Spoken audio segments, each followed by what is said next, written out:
les grands empires pour essayer de durer le plus possible. Alors, Monsieur Mohamed Reda Mezoui, beaucoup de questions. Certains analystes parlent de risque d'enlisement du conflit. Est-ce que vous partagez ce point de vue? Est-ce que ça va durer quelques semaines, quelques mois ou plusieurs années? Allô? Oui, Monsieur Mezoui. D'accord. Bien sûr, l'enlisement du conflit. Moi, bien sûr qu'il va y avoir un enlisement du conflit parce que c'est difficile de se battre dans un territoire qui est immense, qui fait 5 fois, 6 fois, 7 fois la France. Le Sahara, le Sahel, c'est vraiment un territoire vaste et on ne peut pas contrôler un territoire de cette façon-là. Il va y avoir l'enlisement, ça c'est plus que certain. Ça va durer plusieurs semaines ou plusieurs mois? Moi je pense que ça va durer plusieurs mois même. Alors pourquoi selon vous la France a bousculé le calendrier d'intervention, Monsieur Mezoui? Elle a bousculé parce que les terroristes, je vous dis, il ne faut pas les regarder de manière statique. Il y a des préparations en cours. Ils se sentaient en force. Eh ben, ils ont voulu renforcer leur position militaire et stratégique en allant plus vers le sud, en essayant de gérer davantage le Mali, de prendre plus sur le Mali et de renforcer carrément le pouvoir, ce qui reste du pouvoir au Mali. Mais est-ce qu'on peut considérer aujourd'hui, par rapport à cette opération qui a été menée sur notre territoire, que l'ennemi, en quelque sorte, a été sous-estimé par les autres partenaires, notamment la France? Écoutez, certainement, moi je pense que je pensais à une épreuve, à une opération de ce genre, mais pas en Algérie. Je pensais que peut-être qu'en Europe, ils feraient donc un coup d'éclat qui montrerait leur capacité de nuisance. Là, ils ont choisi l'Algérie. En fait, on sent qu'on veut nous impliquer de gré ou de force dans ce conflit, même si on essaie de l'éviter et que notre première préoccupation c'est de défendre le territoire national. Mais qu'est-ce que vous entendez exactement par ces propos, Monsieur Mezoui? On veut nous impliquer de gré ou de force dans ce conflit. Pourtant la position de l'Algérie depuis le départ a été claire. Nous n'agirons pas en dehors de notre territoire. Écoutez, il y a une reconstruction du monde qui est en cours. Ce qu'on dit les révoltes arabes, l'Algérie et le Maroc. Vous savez, Eisenstein a essayé, c'est un congressiste américain, il a essayé donc de relancer l'économie du Maghreb et puis devant l'échec, en 98, il a dit, en fait, ce qui empêche la dynamique du Maghreb, de l'économique de marché, c'est le morcellement du marché. Le marché, 30 millions d'un côté ou 40 millions d'un côté, on ne peut pas faire de grandes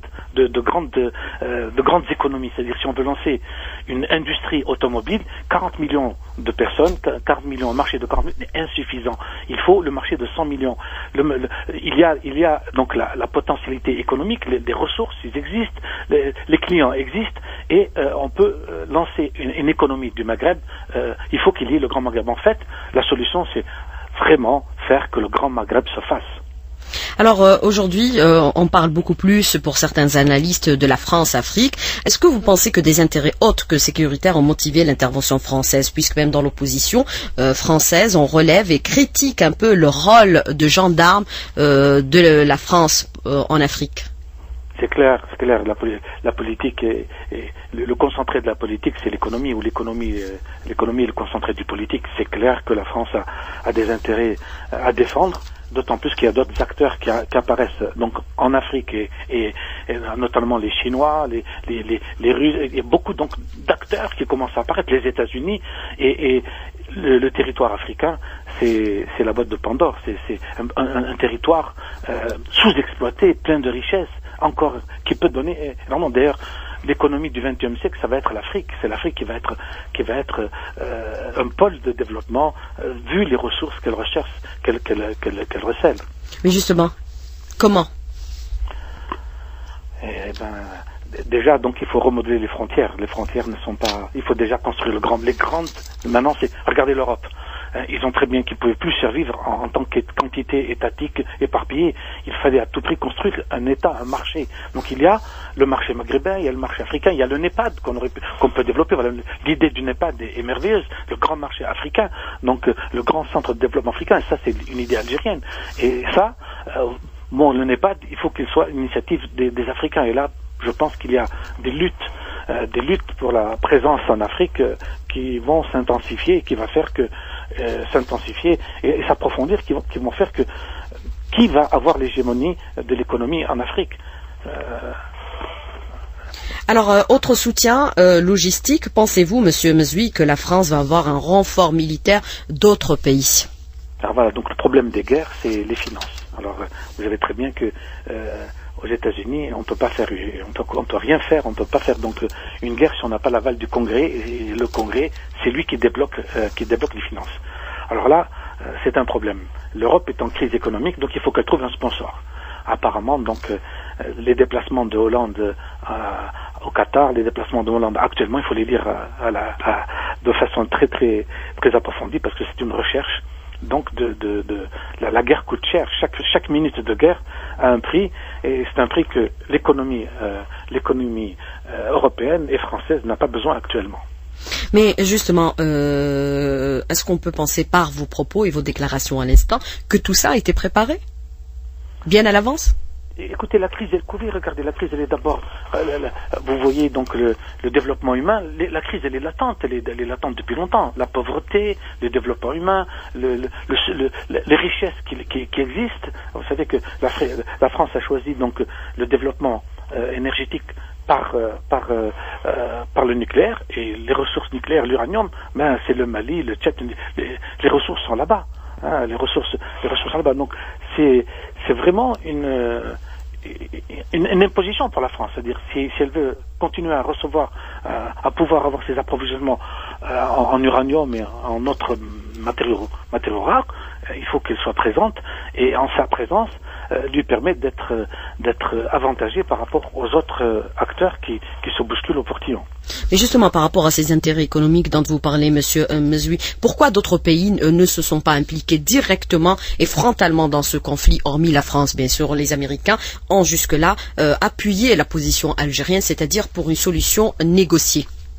Il y a aussi l'idée d'affaiblir. Il est clair que la géopolitique se développe, la stratégie se développe vers l'Asie-Pacifique. Donc il est clair que les États-Unis ne veulent pas d'une Europe forte. Ils ne veulent pas d'une France comme acteur. Ils la veulent comme pivot, pas plus, comme pivot, mais pas comme acteur. Elle va rentrer, donc l'Europe doit rentrer dans le grand marché américain. Il ne doit pas avoir son autonomie.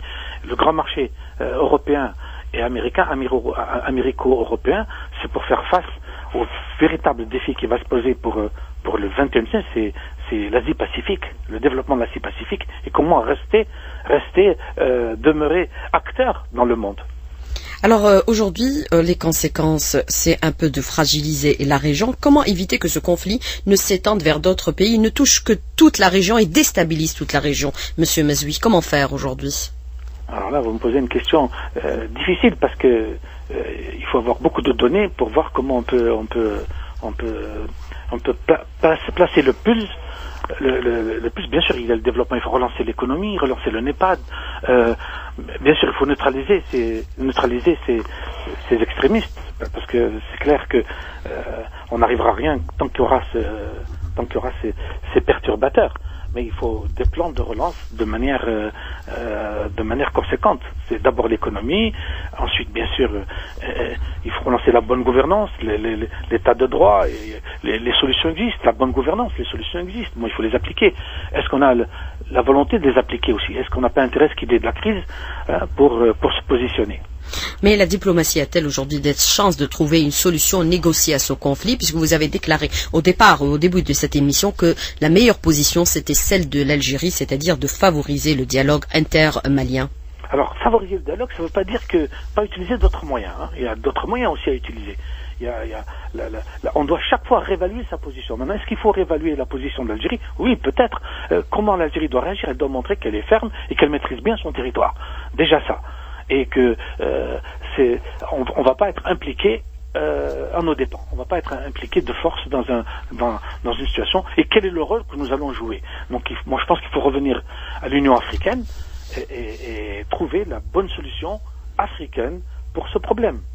Alors, quel rôle devons-nous jouer dans les jours à venir, Monsieur Mezoui? Écoutez, mobiliser les Africains, mobiliser l'Afrique du Sud, mobiliser le Nigeria, mobiliser les grands pays africains pour être solidaires avec nous. Mais pensez-vous que dans l'étape actuelle, les Africains réussiront à trouver une solution, même si on envisage un déploiement des forces africaines au niveau du Mali, 300 000 hommes, 3 000 hommes devraient être déployés? 3 000 hommes, c'est pas assez. Mais il est clair que la présence française, c'est-à-dire l'ancien colonisateur, n'est pas une bonne solution.